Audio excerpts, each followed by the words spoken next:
سابق team director محمد حفیظ نے لاہور قلندر کے فاسٹ بولر حارث رؤوف کو فرسٹ کلاس اور ڈومیسٹک کرکٹ کھیلنے کا مشورہ دے دیا۔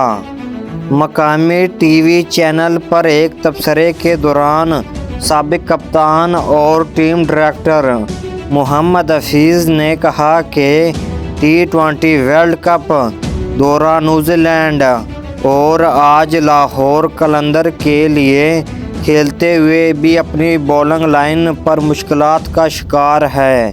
یہ وہ حارث رؤوف نہیں جنہیں ہم جانتے ہیں۔ انہوں نے کہا کہ جب تک حارث رؤوف سمیت دیگر پاکستانی پلیئرز ٹیسٹ کرکٹ نہیں کھیلیں گے، اپنی بولنگ بیٹنگ کی خامیوں پر قابو پانے میں ناکام رہیں گے۔